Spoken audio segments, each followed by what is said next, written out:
Bonjour à tous, j'espère que vous allez bien. Aujourd'hui on se retrouve pour le 86e épisode de Over the Results consacré à WrestleMania 29. Voilà, donc on s'approche gentiment de la grosse période de WrestleMania. Il me manque le 22, le 20 pour l'épisode 90 et le 21 pour l'épisode 100. Donc on s'approche gentiment de la fin. Encore une fois, je vous invite à laisser un like si vous aviez aimé WrestleMania 29 et laisser un dislike si vous ne l'aviez pas aimé. Et si jamais vous ne l'avez pas vu, je vous laisse mettre un like à la fin ou un dislike à la fin en fonction de ma review. Voilà, donc le premier match, le Shield bat Orton, Sheamus et Big Show dans un bon match. J'ai marqué que le Shield vraiment était à l'époque une bouffée de fraîcheur, ça fait vraiment du bien de les voir lutter. Alors autant ce match-là n'est pas forcément hyper représentatif de ce qu'ils peuvent faire in-ring. J'ai souvenir leurs deux affrontements contre Evolution qui sont bien mieux au niveau in-ring, mais je me rappelais plus qu'ils étaient à ce point-là collectifs. Très solidaire, donc ça fait plaisir. C'est vrai que ça fait un bon moment que je vous ai pas fait de review où le Shield était dedans, donc pour moi ça me fait très plaisir de les revoir. Et j'ai marqué ça manque quand même aujourd'hui d'un clan, même si, alors peut-être que c'est déjà le cas, peut-être ils sont déjà de retour au moment où vous regardez cette vidéo, mais j'aimerais vraiment pas les voir de retour en fait. J'aimais bien ce côté un peu outsider, c'est un peu les mecs qui veulent entrer dans le main event, se rejoindre pour former un clan. Aujourd'hui les trois ont déjà eu le titre majeur, le titre de la WWE, donc pour moi ça n'aurait plus de sens de les mettre en clan de nouveau avec le Shield, à moins qu'il y ait d'autres à côté, que ça fasse une sorte de Nexus où il y en a d'autres qui seraient peut-être plus mis en avant et qu'à la fin ça scinde en deux avec les nouveaux et les trois membres originels. Donc bref, ça c'est une autre histoire. En tout cas ça m'a fait vraiment plaisir de les voir.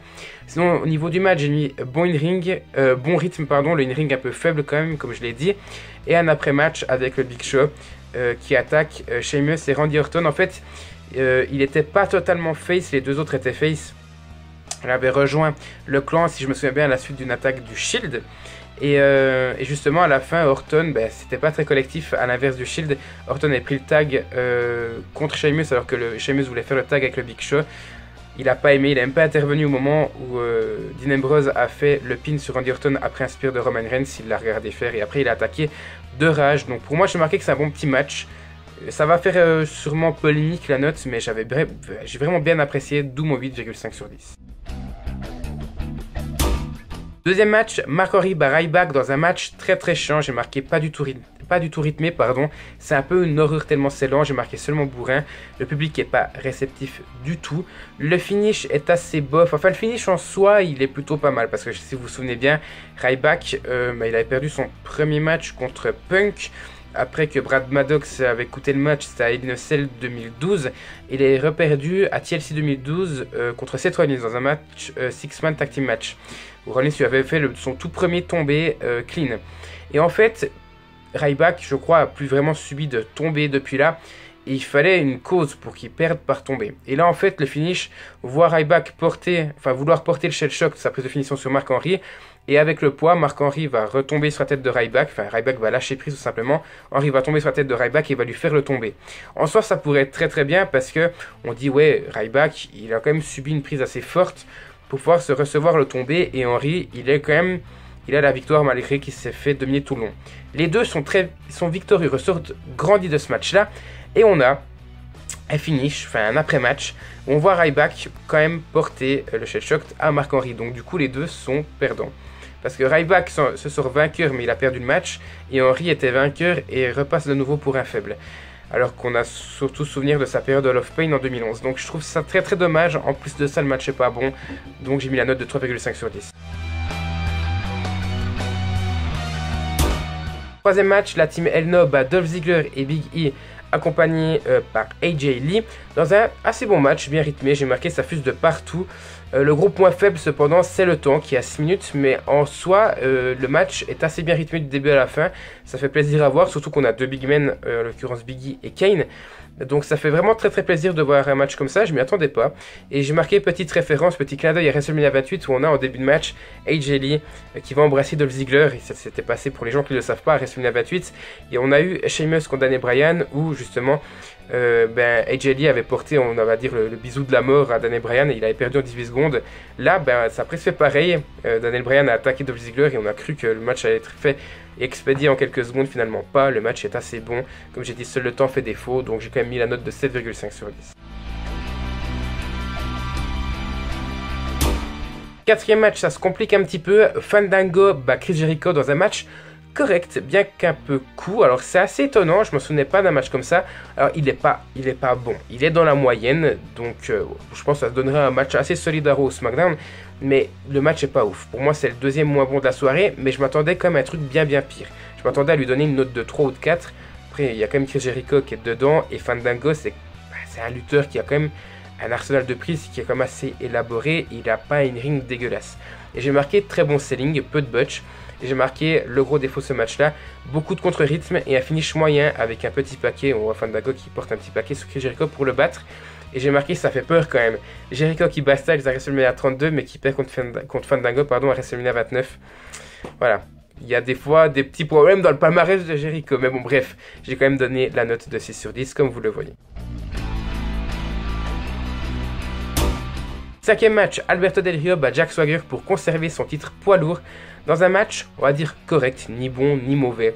J'ai marqué, juste petite information, petite parenthèse, le thème de Del Rio en face était quand même beaucoup mieux je trouve, dans le sens où, bah oui, son thème de heel c'est quasiment le même, c'est juste au niveau du rythme, mais ça fait plus festif son thème en face et ça lui va bien et j'apprécie beaucoup plus son thème en face qu'en heel, et normalement c'est l'inverse.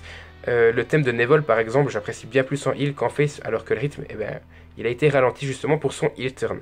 C'est fou quand même, hein, le thème, tout dépend du rythme qu'on lui donne, ça va pour un face et ralenti ça va pour un heel, c'est assez dingue. Et j'ai marqué juste encore un petit détail, Jack Swagger était censé gagner le titre poids lourd à WrestleMania 29 après sa victoire dans l'Elimination Chamber match de 2013. C'est une surprise à l'époque, mais il avait eu des problèmes de drogue, il a été contrôlé positif si je me souviens bien, et donc il lui avait fait perdre le titre poids lourd, ce qui est totalement normal à mon sens. Maintenant au niveau du match, j'ai mis quel mauvais selling de Alberto Del Rio, ça en est presque choquant je trouve. Ce mec, et c'est pareil dans tous ses matchs, quasiment un match sur deux c'est pareil, il ne sait pas vendre les prises et vendre la douleur. C'est assez dingue, les coups de pied qu'il porte sont mal faits, la douleur, il a mal une seconde, la seconde d'après, enfin, là, en l'occurrence à sa cheville, après un ankle lock de Jack Swagger, il a mal et 2 secondes après il se relève et il va porter d'Enzo Guiri totalement normal. Donc ça j'ai marqué que c'est horrible. Sinon le rythme est assez bon, j'ai marqué, et le match est au centre de prise de soumission, donc ça fait plaisir de voir un match un peu technique. Et j'ai marqué 10 minutes, c'est un peu juste pour un match de championnat majeur. Donc tous ces points là font que je donne la note de 6,5 sur 10. Sixième match, l'Undertaker bat CM Punk dans un excellent match vraiment entre les deux. Ça fait 21-0 pour l'Undertaker, c'est sa dernière victoire avant sa toute première défaite à WrestleMania. Et j'ai marqué quelle rivalité entre les deux tout d'abord et quel match. Vraiment, objectivement, je le dis maintenant, de toute façon vous le voyez, je mets 10 sur 10. Et c'est très très rare que je mette un 10 sur 10 objectif. C'est un des rares matchs. Souvent, je mets 10 sur 10 subjectifs, comme le Roman Reigns Undertaker de WrestleMania 33, parce qu'il y a le côté symbolique. Mais si on regardait, je pense que j'aurais mis 5 ou 6 si j'avais noté objectivement. Là, il vaut 10 sur 10, donc c'est un bon point quand même. Sinon j'ai marqué uniquement un gros botch que je décide de pas sanctionner parce que ce serait dégueulasse au vu du match, où on voit CM Punk qui retourne une prise de soumission pour faire un petit paquet. Il s'y reprend à 2-3 fois pour le faire, mais c'est une question de détail. Pour moi je trouve qu'il n'y a que ça qui est choquant, négatif dans le match. Sinon le reste est parfait. J'ai marqué un selling de Punk parfait qui est en parfaite contradiction avec celui d'Alberto Del Rio. Un public en feu, un rythme bon du début à la fin, c'est assez rare pour le préciser. Un finish de malade, pour moi c'est parfait. Et j'ai marqué Punk qui se dégage du tombstone une fois après avoir porté un GTS.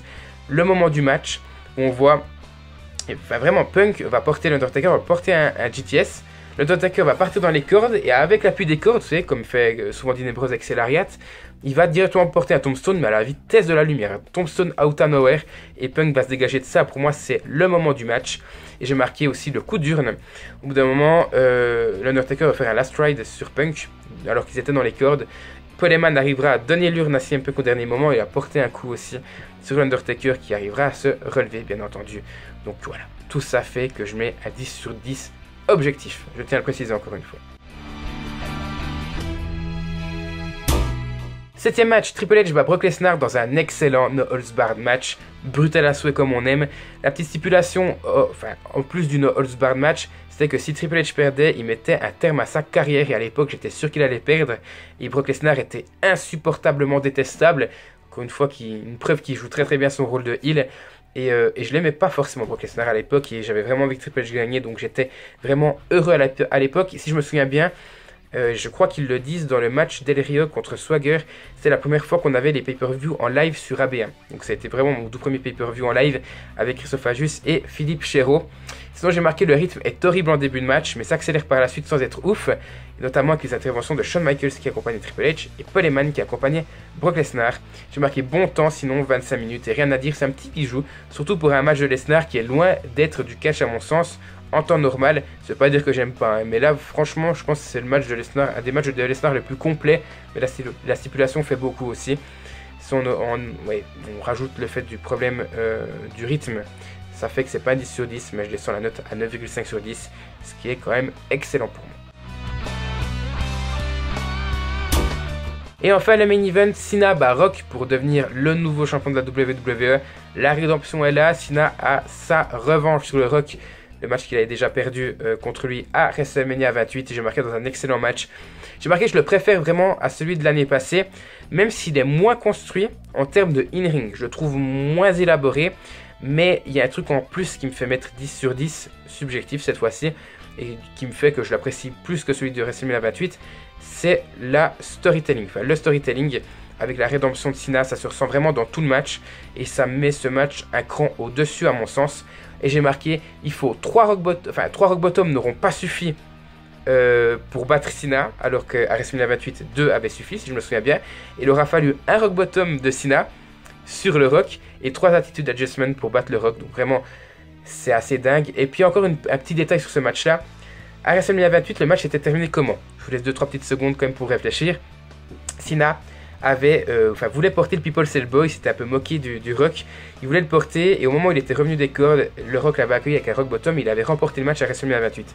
Là, cette fois-ci, le Rock va vouloir se moquer avec le You Can See Me, le 5 Knuckle Shuffle, et le 5 Knuckle Shuffle, je vais y arriver, de John Cena. Finalement, il n'arrivera pas à le porter. Et encore plus anecdotique pour moi, c'est Cena qui va vouloir refaire le People's Elbow. Et au moment où il arrive vers les cordes, il va s'arrêter et va lui dire non, je suis pas si fou que ça. Je sais que je me suis fait battre l'année passée comme ça. Je ne referai pas la même erreur. C'est beau. Franchement, c'est beau. Je mets 10 sur 10. Je pense que le rythme était vraiment pas top. Pour moi, c'est le défaut du match, mais on s'en fout. Je pense que j'aurais peut-être mis un 9 sur 10 à ce match-là, mais c'est subjectif encore une fois. Je mets un 10 sur 10. Voilà. C'est mon point de vue. N'hésitez pas à me dire ce que vous en pensez dans les commentaires. Voilà, j'arrive à la fin de ma voix. J'ai fait plein de reviews. Là, on est au mois d'avril. J'en ai fait 4 de WrestleMania. J'arrive au bout. Ma voix, je n'en peux plus. Donc, si on additionne toutes ces notes et qu'on divise par 8, qui est le nombre de matchs, on arrive à la note de 7,69 sur 10. Il a la 26e place sur 81 au moment où je tourne ces vidéos. Donc il est largement meilleur que le 27 et le 28 que j'ai fait dernièrement, mais un petit peu en dessous du 33. Et pour vous situer un petit peu avec tous les WrestleMania, pour moi il est meilleur que le 26 et le 23. Enfin il est entre le 26 et le 23. Et il est un peu en dessous du 33 et du 32. Donc voilà, je crois que c'est le 6e. Il est à la 6e place sur les 11 WrestleMania que je vous ai fait. Donc il se situe au milieu. Pour moi c'est un bon petit WrestleMania qui pourrait être meilleur. Mais franchement je ne vais pas m'en plaindre. Il est vraiment pas mal. Voilà, n'hésitez pas à me dire ce que vous avez pensé dans les commentaires, à laisser un like si vous aviez aimé ce pay-per-view ou un dislike si vous ne l'aviez pas aimé. N'hésitez pas non plus à laisser un petit commentaire bonus si le cœur vous en dit et à partager cette vidéo sur les réseaux sociaux si vous l'avez aimé. Et nous on se retrouve normalement la semaine prochaine pour un pay-per-view de 2017. Je suis beaucoup trop loin pour savoir lequel c'est. Et je crois dans 2 semaines, je crois que ce sera WrestleMania 22. Dans 2 ou 3 semaines, enfin le prochain WrestleMania c'est le WrestleMania 22. Et ça arrive je crois dans 1, 2 ou 3 semaines. Voilà. En attendant, je vous remercie encore une fois d'avoir suivi cette vidéo et à tout bientôt pour la suite de la chaîne.